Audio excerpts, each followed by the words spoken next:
Bienvenidos, 8 de la mañana, 33 minutos, Radio Atalaya y su programa de opinión política, Punto de Vista. Estamos a punto de empezar una entrevista con el ingeniero Henry Kronfle, antes presidente de la Asamblea, ahora precandidato presidencial del Partido Social Cristiano. Ingeniero Mendoza, para que usted continúe con la entrevista.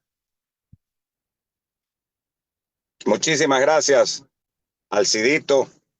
Y en efecto, estábamos leyendo ayer la entrevista que Henry Kronfle Cosayal daba a el medio, al diario digital Primicias. Y en dicha entrevista, y eso queríamos preguntarle, hablábamos el tema para entrar directo al asunto de la energía, de los apagones. Esa ley que se le llamó No Más Apagones, hace pocos días el presidente de la República, Daniel Noboa, dijo que era culpa de los partidos políticos y de la Asamblea, principalmente, que no se haya podido aumentar el nivel de la inversión privada sino a 10 megavatios y que no había salido como debería ser. En su respuesta, y yo también había visto la semana pasada un tuit suyo, Henry, es ¿qué realmente ocurrió? Es decir, ese proyecto lo envió el Ejecutivo, pero la Asamblea lo cambió. Como ADN, el bloque de gobierno en esa época, tenían un acuerdo con RC y con el PSC y aprobaron la ley, pero al final no funcionó la ley. ¿Cómo fue exactamente para tenerlo claro en la memoria? Porque esto habrá sido en diciembre y se aprobó en enero. Gracias, querido amigo. A ver, primero tenemos que entender que este es un gobierno que ni entiende ni resuelve, ni gobierna. Y cuando envió este proyecto de ley a la Asamblea Nacional, este proyecto de ley lo manejaron con la bancada, que era el puente, su bancada, la bancada del gobierno, entre el gobierno y, por supuesto, la Asamblea. Y por lo tanto, muchas de las cosas que quedaron plasmadas venían con voluntades de aquel momento ministro de Energía, la señora que era ministra en ese momento, aprobado por la bancada. Y hablaban mucho de los sectores estratégicos, términos que a mí no me gustan, términos que lo que ha hecho es un estatismo en el sistema eléctrico.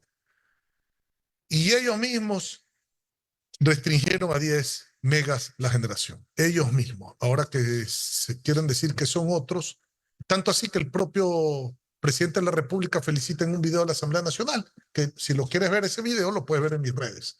Entonces, es impresentable que este gobierno Nini, como yo lo digo, gobierno Nini, ni gobierna, ni entiende, ni resuelve. Ahora quiere lavarse las manos, que también se va a lavar las manos por no hacer el mantenimiento a las más de 20 centrales termoeléctricas en el Ecuador que no están operando, que quizás no hubieran resuelto en gran parte la problemática de los apagones.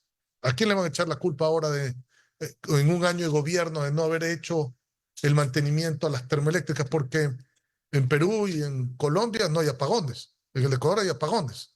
Entonces, y es la misma situación de estiaje y es la misma situación de falta de lluvia, pero aquí no tenemos luz.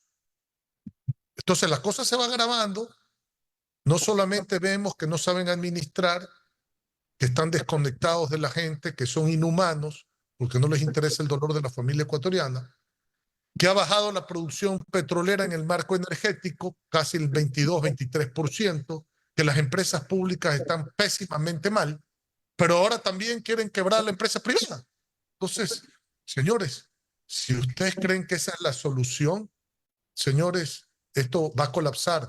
La gente está muriendo, no hay atención médica, una seguridad social colapsada, los hospitales públicos colapsados. Es decir, hay que darle un giro de 180 grados a lo que está pasando en el país, mi querido amigo. Si no, Pero Henry, mi querido Henry, yo le pregunto, usted decía también en esta entrevista que la función como presidente de la Asamblea al iniciar era darle gobernabilidad al Ecuador, ¿no? Un país que venía de una muerte cruzada, tema de narcoviolencia, todo eso, y que la idea era, bueno, vamos a darle gobernabilidad.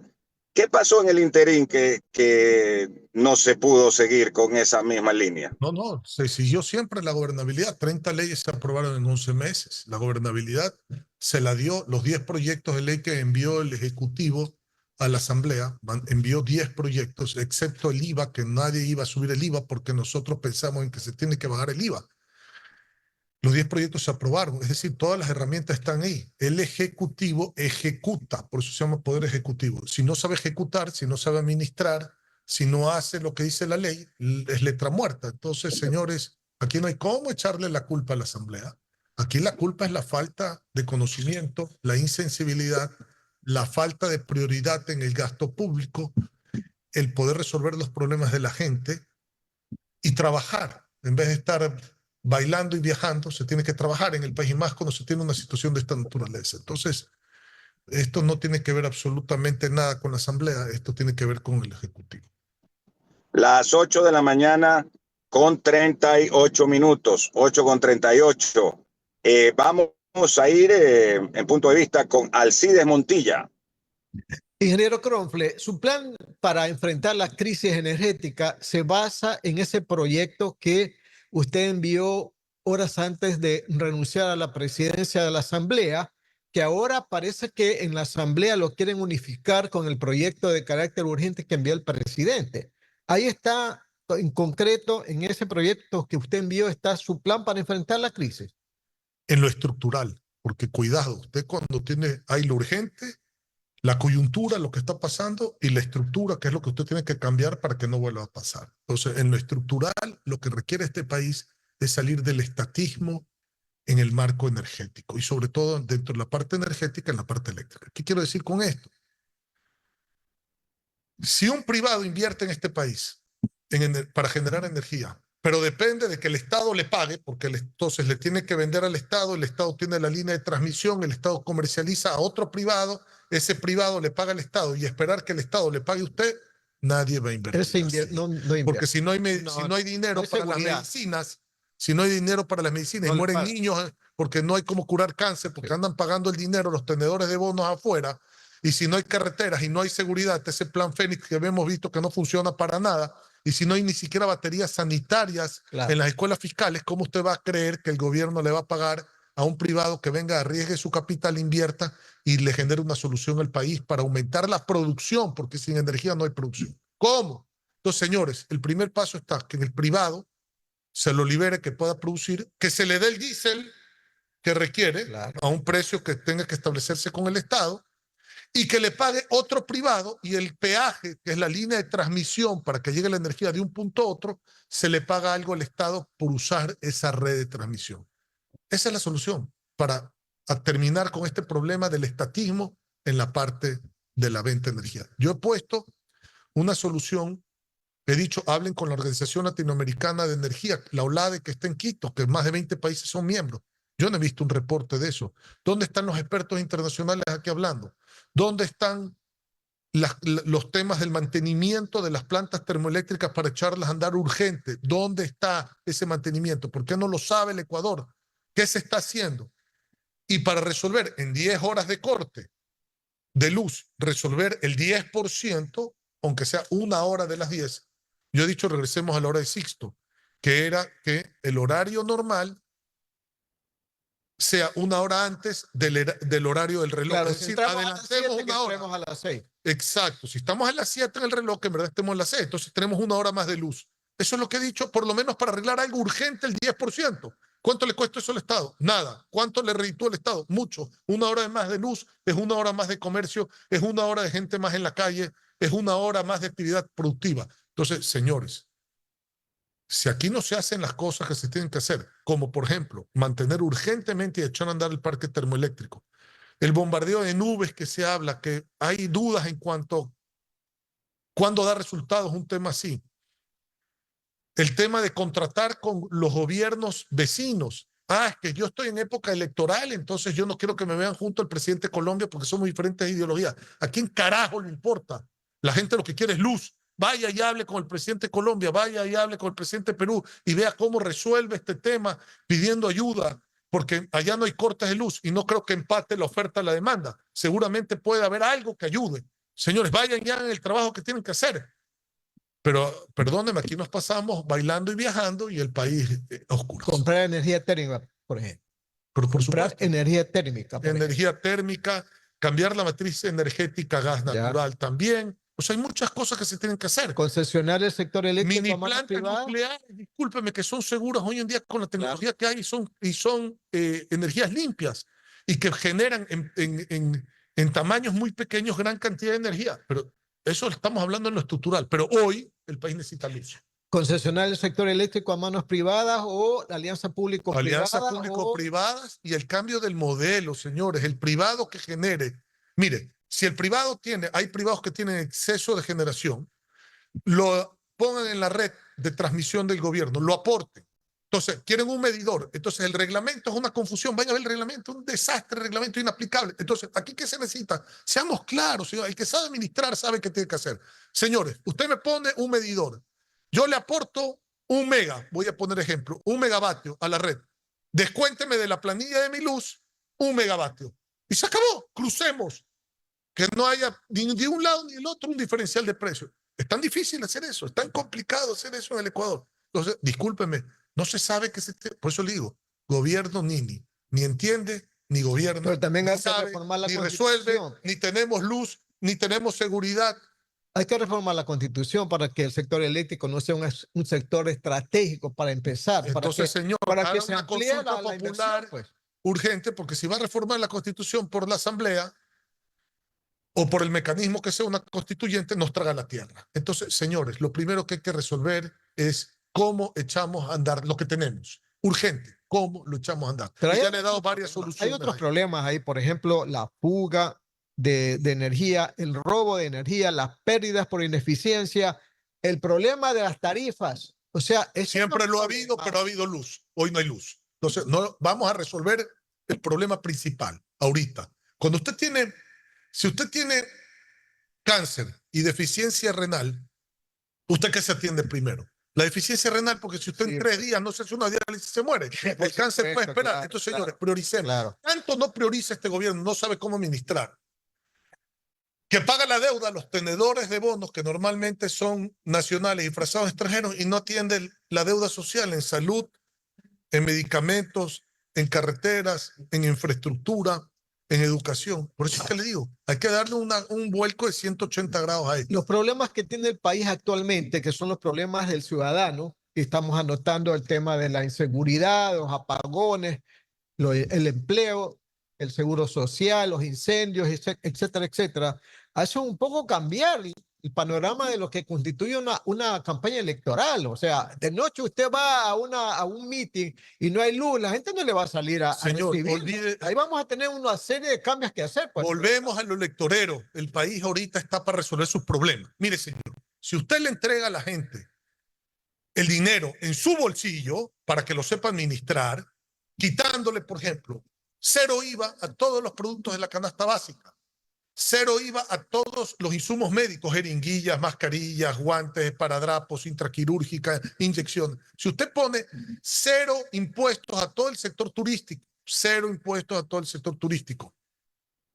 Si usted pone 0 IVA a una canasta de productos de repuestos de los transportistas en el Ecuador y del transporte público, sobre todo, que se quejan de que las tarifas están congeladas por parte de los municipios, pero que los costos suben. Bueno, vamos a hacer un esfuerzo como gobierno central, pongámosle 0 IVA a todos los repuestos de los vehículos en una canasta básica definida. Usted le devuelve la plata a la gente. Y si usted baja el IVA del 15% al 12%, como lo hemos ofertado, y luego al 10%, entonces la gente tiene el dinero en su bolsillo. Yo le hago una pregunta. Una señora de un barrio marginal de cualquier parte del país que vive con $1 al día, ¿usted le va a enseñar economía? ¿Usted le va a enseñar a esa señora cómo mantenerse? Ella le da un paseo, le da 3 vueltas, señor. A usted, a mí y a todos en esta mesa. Y a los que nos están escuchando saben que es así. Pero no, Aquí se creen que los gobiernos desde arriba le tienen que dar las políticas de lavado. Yo te quito tu plata y yo te la administro. Así, para que me devuelvas uno de cada $100 que te llevas. Revisa el presupuesto anual del Estado. Uno de cada $100 regresa a la gente de lo que se llevan de la gente de impuestos. Mira la seguridad social. Aportas 2.5 salarios al año, porque aportas el 21% al mes. Aportas por años. El día que vas a cuidarte, no hay hospital, no hay cita, no hay medicina, no hay médico. ¿Qué carajo está pasando en este país? El Estado tiene que servir al ciudadano, no el ciudadano al Estado. ¿Qué carajo está pasando en este país? ¿Hasta cuándo? Entonces, ¿vamos a seguir con lo mismo? No vas a tener resultados diferentes. Aquí hay que humanizar a los gobernantes. Hay que acercarnos, tienen que ser solidarios. Tienen que resolverle el problema de la familia ecuatoriana. Nos hemos olvidado que el Ecuador es la suma de todas nuestras familias. Arreglemos a la familia ecuatoriana, quitémosle el miedo a la familia ecuatoriana, miedo de que la maten, de que la roben, de que la violen, de que la secuestren, de que la vacunen, miedo de no conseguir empleo, miedo de que no le alcanza la plata, miedo de que perder el empleo, miedo de que no haya una diálisis, miedo de que no haya una medicina en un hospital, miedo de que su hijo no pueda estudiar. Carajo, ¿hasta cuándo este país así? ¿Hasta cuándo? Dígame. Por eso es que como empresario incursioné en política, porque me daba cuenta que como empresario iba a hablar con el gobierno y perdóneme, no tenían oídos, parece que se habían sellado los oídos, nadie escucha nada y no iba a pedir nada. Iba a decir, déjenme trabajar y dejen de joder. Eso es lo que iba a decir, quiero ser claro. ¿Ya? Entonces, como no se entienden esos conceptos, tuve que incursionar como empresario en la política para cambiar a la política desde adentro. No como político, como empresario que actúa en el servicio público. Y así he hecho esa transformación que he hecho y que le he mostrado en el Ecuador. Mire usted la asamblea ahora, 25% menos de gente, limpias todas las... Estos números son interesantes. 25 menos, cuando dice de gente, quiere decir de gasto, burocracia.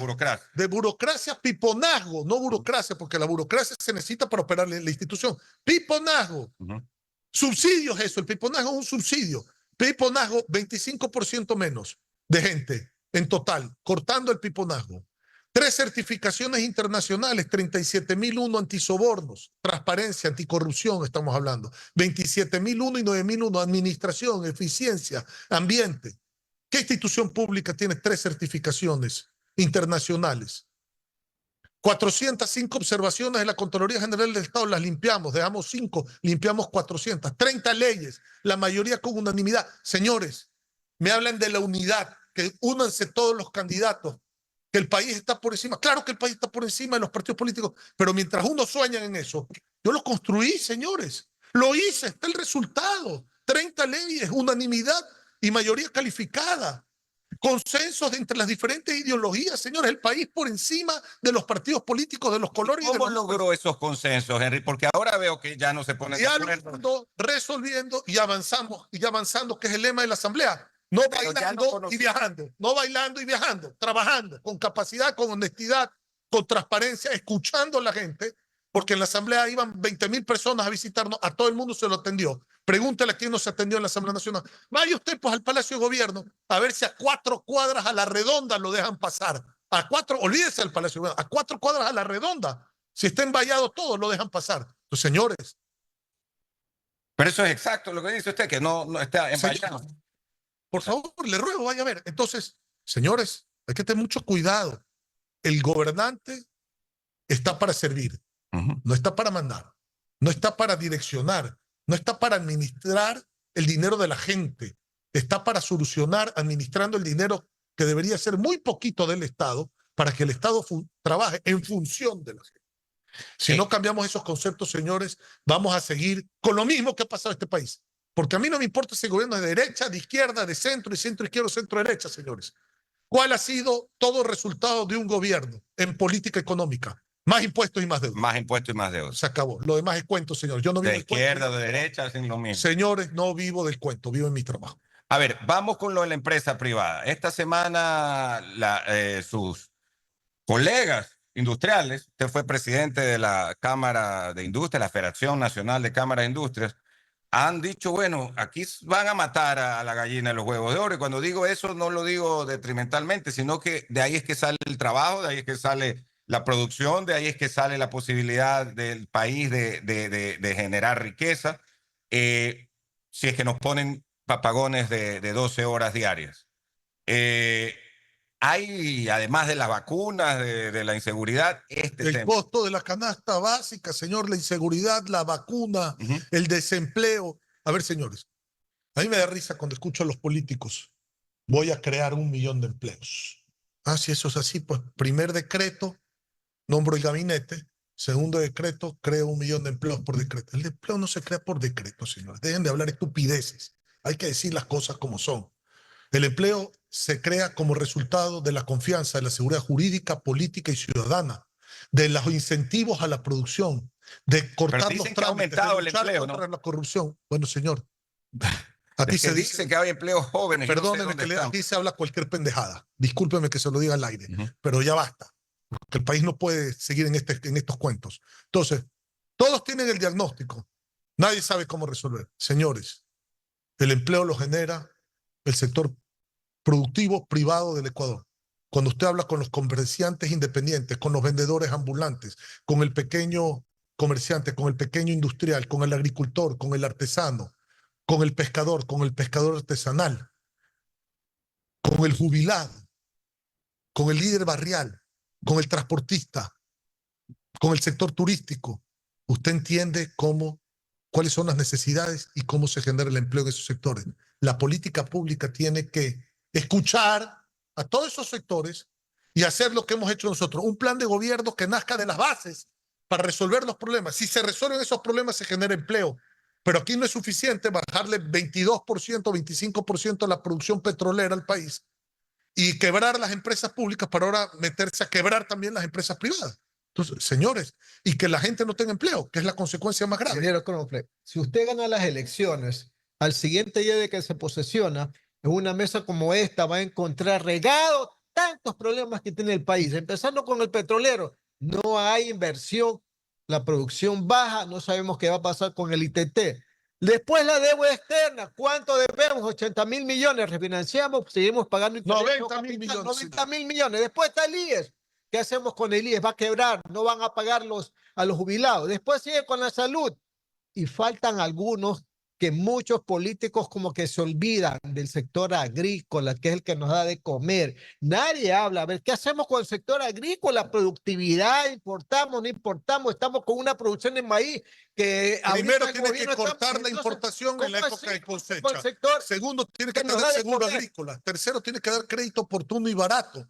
Cuarto, tiene que tener semillas de alto rendimiento. Quinto, tiene que tener comercio justo. Evitar las políticas que el que va a comercializar el producto del pequeño productor espera el último día que se va a podrir el producto para comprárselo a precio de gallina con peste porque no hay acceso de ese productor al mercado en la gran ciudad. Entonces, señores, sabemos muy bien lo que hay que hacer, no porque somos unos genios, sino porque escuchamos a la gente, sabemos los problemas, hablamos con la gente. Entonces, el primer acto de corrupción es postularse para un puesto como presidente de la República si no está preparado y capacitado y no entiende la problemática del país.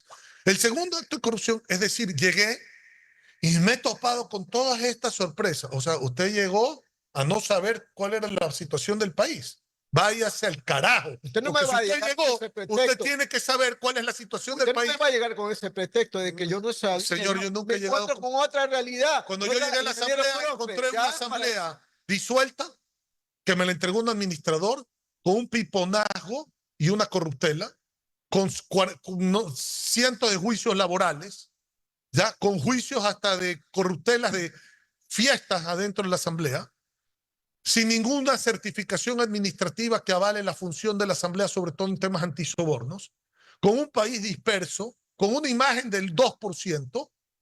Eso es lo que yo recibí, señor. ¿Y qué? ¿Me le quejé al país? No, señor. Me puse a trabajar. Acabamos con una imagen del 36%, llegamos a picos de 63%, reduje el 25% del piponajo y del personal. Trabaja como reloj suizo, aprobé 30 leyes en 11 meses, la mayoría por unanimidad, puso el país por encima de los intereses políticos. Nadie puede decir que con lo que usted dice que hizo no hubo gobernabilidad. Y en vez de estar llorando, señor, o viajando, bailando, o no dando la cara, yo sí doy la cara, trabajo y resuelvo.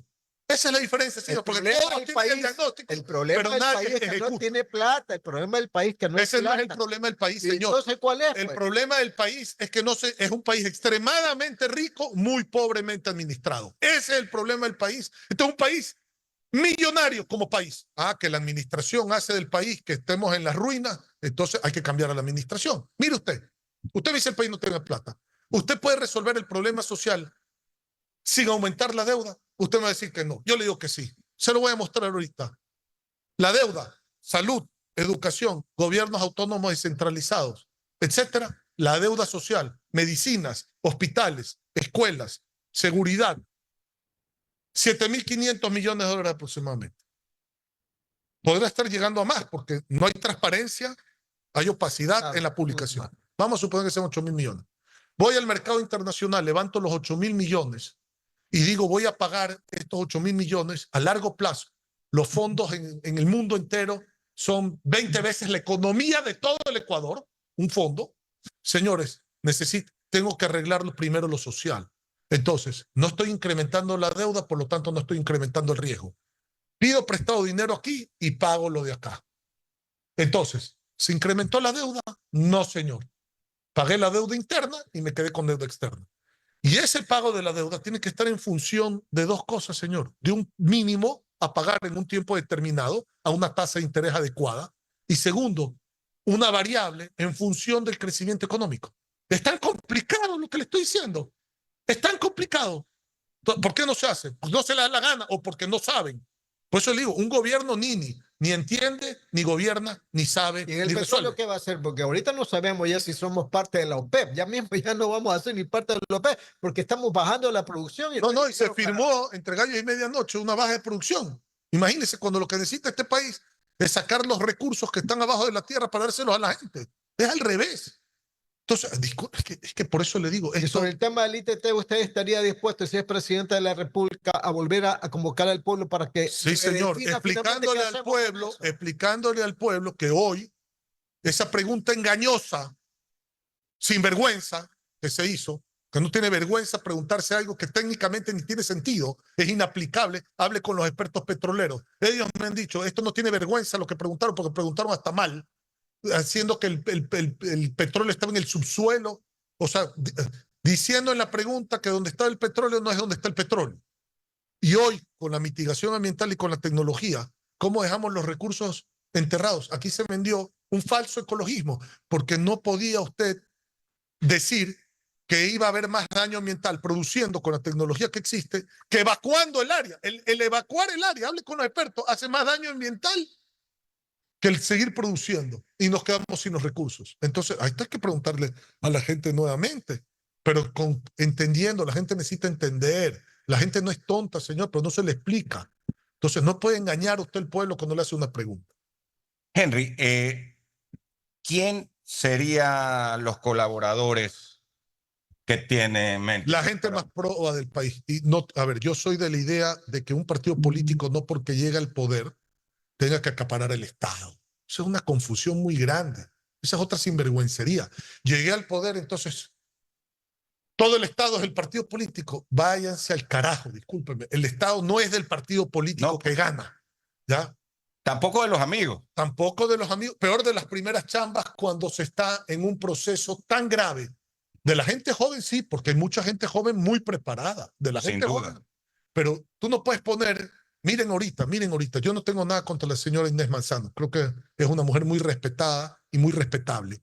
De acuerdo. Y creo que es una gran ambientalista. ¿Es experta en energética? No. Ya. No. Y el país, el ministro de Energía, no es experto energético en la crisis que estamos viendo. O sea, Debería ser. ¿Qué carajo pasa en este país? Entonces, la gente más proba, señores, no tiene que ver con la ideología, con el partido. La gente más proba es la que tiene que estar, la más preparada, la que sepa de la materia. Pero usted no puede poner un abogado a ser el director de quirófanos de un hospital. Pues, no ha ocurrido que los ingenieros son los abogados, son los presidentes de Petroecuador, cuando deberían ser los ingenieros petroleros. Eso es lo que hay que acabar en el país. Por eso le digo, este es el Ecuador que queremos. Yo le pregunto, este es el Ecuador que todos queremos, el que estamos viendo hoy. No, pues entonces tenemos que trabajar por el Ecuador que todos queremos, que no es este Ecuador. sino el Ecuador en donde se preocupen de la gente, de la familia ecuatoriana, que le quiten el miedo a la familia ecuatoriana. Señor, como le dije a usted, no tiene empleo, y si tiene empleo no le alcanza, y no sabe cuándo lo pierde, y violan, y secuestran, y extorsionan, y matan, y no hay medicinas, y mueren los niños, y no hay carreteras, y no hay infraestructura, y no hay escuelas. Señores, ya basta. Usted dice que si se anuncian nombres probables o con quienes se han conversado para un equipo de gobierno, con mucha anticipación, los comienzan a criticar, a descalificar, y que eso no es lo... Porque no hay ética política. Uh-huh. Y desafortunadamente, hasta que no se aprenda a tener ética política de los políticos, que creen que todo tiene que ser una guerra porque se está en una campaña, que priorizan la campaña antes de hacer el trabajo que se tiene que hacer, señores. Con esa falta de ética política, cualquier nombre que usted dé, saldrá una batería de gente a descalificar, a mentir, a engañar. Basta. Señores, el que gane tiene que poner a la gente más probada. Punto. No, no hay más que darle la vuelta. Uh-huh. Ese es mi concepto. Ese es su... La mujer, con esto termino mis preguntas. La mujer, ¿qué rol tendrá en su gobierno, empezando por la vicepresidenta de la República, que tiene que haber Hablemos, y su candidata es Daliana Pazlin? A ver, hablemos que yo siempre he respetado a las mujeres, yo creo mucho en la mujer. Uh-huh. Son más del 50%, son el 50% de la población, y tanto creo en la mujer que la ley de equidad salarial justamente corrige un problema grave en materia productiva, que era la mujer tenía un salario 20% menor al hombre ocupando el mismo puesto y teniendo las mismas funciones. Se corrigió eso, he demostrado. Y también los temas de salud mental que afectan a muchas mujeres. ¿Cuándo se aprobó eso? Se aprobó eso en la Asamblea Nacional. Ahora se hace unos meses. Señor, parte de los Objetivos de Desarrollo Sostenible de la Agenda 2030 de las Naciones Unidas. Entonces, yo siempre he pensado que al lado de un gran hombre hay una gran mujer, no atrás de un gran hombre hay una mujer. Primero, yo veo a la mujer al lado, no atrás. Segundo, he pensado que detrás de una gran mujer hay una gran familia, porque la mujer normalmente es la que se hace cargo de la familia. He hablado con Daliana Pazlin, que es el binomio para la vicepresidencia, y he hablado con claridad. Daliana, conozco tus habilidades. ¿En qué te quieres enfocar? Me ha dicho, me quiero enfocar en educación superior porque manejo la escuela de formación de la CES y aliados, y además mi padre ha sido ministro de Educación, rector y canciller de universidades en el Ecuador. Su abuela fue líder estudiantil, ¿no? Líder de las fundadoras de la UNE, pero de la UNE buena. Lo tienes. ¿Qué más quieres, Daliana? Quiero manejar la ley de pancita llena, que es la desnutrición infantil crónica, para que no vaya un niño a acostarse a dormir sin comida. Excelente. Quiero replicar eso a nivel nacional. Lo tienes. ¿Qué más quieres? El programa Amiga No Está Sola, específico para combatir y controlar y prevenir la violencia de la mujer, por el abuso de la mujer, y tratar a las víctimas de la violencia para tratar de resarcir el daño. Uh-huh. Lo tienes. ¿Qué más quieres? Quiero enfocarme en las fuentes hídricas y quiero enfocarme en el tema de los plásticos de un solo uso, la restricción de los plásticos de un solo uso a nivel nacional para hacer un cambio en el tema. Lo tienes. Y no te lo firmo, y se lo firmé.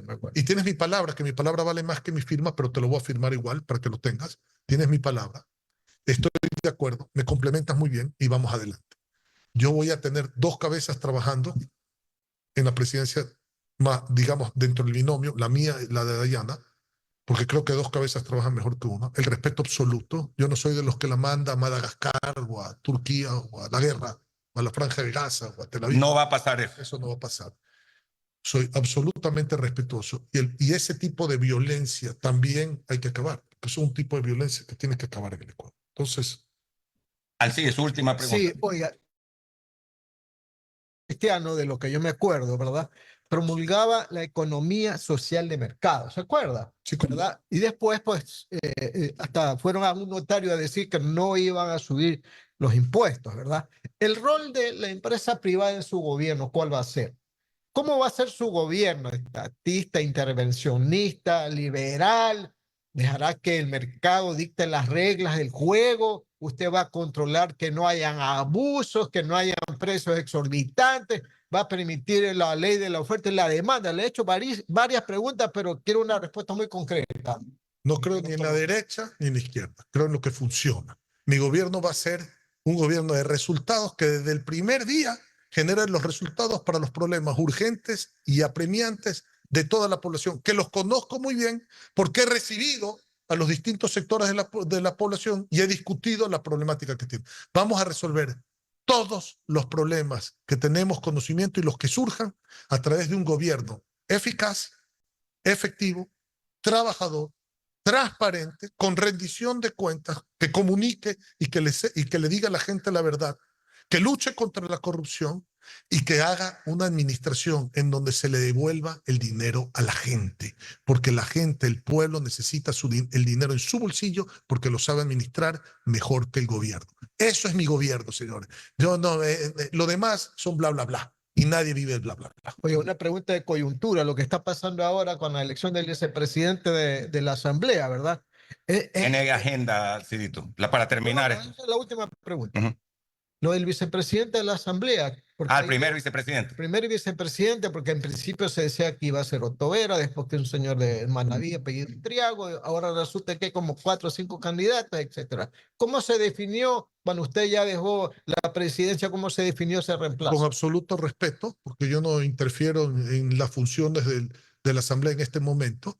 Solo estoy ahí para ayudar cuando me quieren hacer una consulta. Yo siempre estaré 24/7 para ayudar en base a mi experiencia. Y tiene que primar la voluntad de la mayoría de la Asamblea para ocupar ese puesto, porque lo que estaba claro en la ley es que la primera vicepresidenta pasaba a la presidencia con mi renuncia y quedaba vacante en la primera vicepresidencia. Seré respetuoso y estaré observando el proceso, nada más. No quiero meterme en eso, no quiero influenciar en eso, simplemente seré respetuoso. Me gustaría que fuera alguien de la bancada de las 6 y aliados que ocupe eso, pero seré respetuoso a lo que decida la mayoría.